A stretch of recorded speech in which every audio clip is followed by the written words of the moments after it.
Okay, so just wanted to say Happy New Year. Drop in really quick to do an update on my very first semester as a part time law student, working mom, married woman situation. As you can see, I'm out of breath, probably from yelling. Anyway, that's besides the point. So, first things first semester. It is a lot of work. It is more so, I think, than if I were a full-time traditional student not working, because of the fact that I have to maintain a full-time job and then, keep on top of all of the reading assignments, and just understanding all of the material, attending the classes, all of which were virtual. Sometimes my kids had to stay home due to coronavirus, schools shutting down, daycare closing. This was a very, very challenging semester for me. I felt like I was drinking from the fire hose the entire time. Just because I think the sheer amount of reading. I don't know about other classes, but my first two classes, I took three, but the main ones that everyone takes were torts and then civil procedure. And boy, oh boy, it was just a lot to read. And like most law schools, your grades are just based on a final, so you really have no indication of how you're going to do until the end. And here we are, January 3rd, 2021. I'm still waiting on my grades. So I can't even tell you how I did. I guess I'll do that the next time I stop in. But yeah, it was a very, very challenging to work all day, then wrestle with my kids, make sure that they get to bed before 9, and then about 9 p.m. is when I really start my studying. But then by that time, I'm like half brain dead from, focusing on work, well, which is also remote, so I share an office with my husband who talks a lot for a living, whereas I read a lot for a living. And so everything has just been compounded by, coronavirus, with the kids being sometimes virtual, sometimes home, even with private school, private daycare.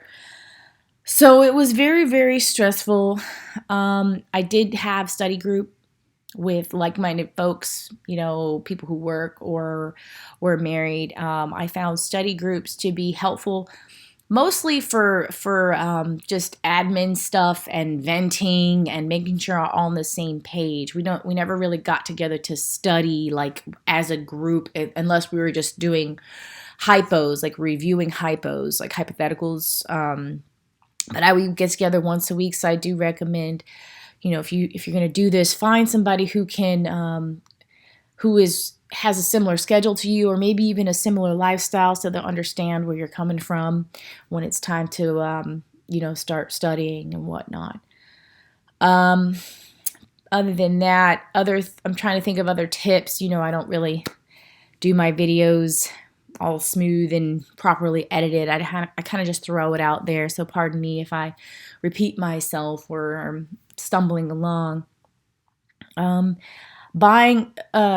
thought that buying any type of prep materials ahead of time, I don't think that was useful to do. I think it was a waste of my money. I bought a couple of horn books, but when you start school, they instantly give you access to so many materials that you don't have to pay for. They come, included with your tuition.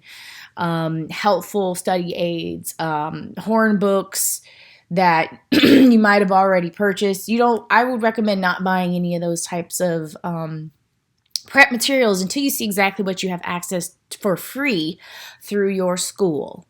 I would, however, recommend getting in the habit of reading. Just reading. Maybe things that it's not so entertaining, but just sitting down and reading. If you're not somebody who was accustomed to reading a lot, you need to get on that. Some people say wait. My personal experience, don't wait.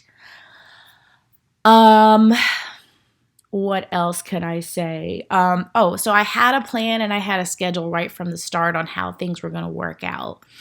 I still do recommend planning, even though my situation, I could not stick to the plan because, we had coronavirus come out of nowhere. And then all of a sudden, first semester, my son's daycare was shut down due to coronavirus. And so all of my planning, scheduling, I got so behind, I just couldn't even catch up.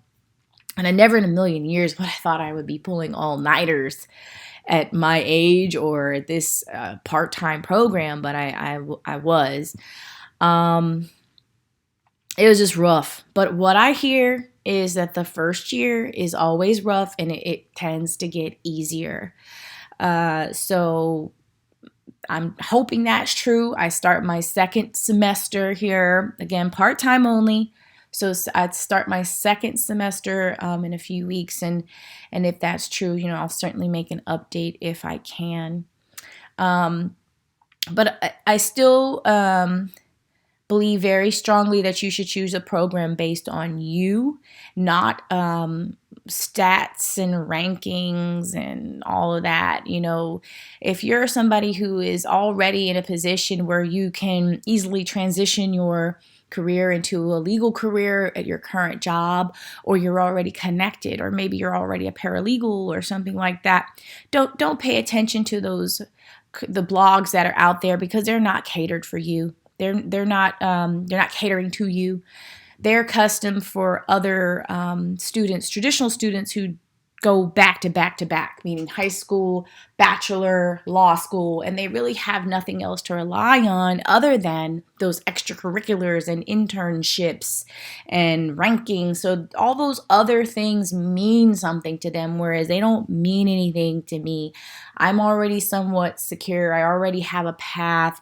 I already have a career. I don't care about rankings. I've said this in other videos. Big law, that probably is not going to be my path. And that's fine. So make sure you choose a school for you, not based on all this stuff that you read online. Communication, I feel, was very key with my husband from the jump. I got his buy-in. I spoke to him. I told him what it was going to be. I said, look, this is going to be a rough road. It's going to be very, very challenging. I'd sacrificed for him in the past. So, I felt like it was now my turn to ask him to sacrifice, in which he was very helpful. So he was not really caught off guard by the sheer amount of work that was being done, where I just had to dedicate every night to really reading, with the exception of maybe 1 to 2 nights a week. What else can I say? Not just communication with your spouse, but also with your job. If there's any type of flexibility you can do, an alternative work schedule you can do that allows you to have more availability for, during the day to read, I would definitely jump on that. But yeah, don't underestimate it. It is a lot, especially if you have young children, because young children need your time, especially if they're doing virtual, which I really hope we could get back to in person as soon as possible, for school, just for the sake of the children. They need that. But also, spending a lot of money on this education, things aren't going quite right. But at any rate, that's my update. I'm just throwing it out there. Comment if you have any. Sorry I take so long to get back, but it was just crazy for me to even try to think about sitting down. So stay tuned. I'll probably do another semester update in the spring.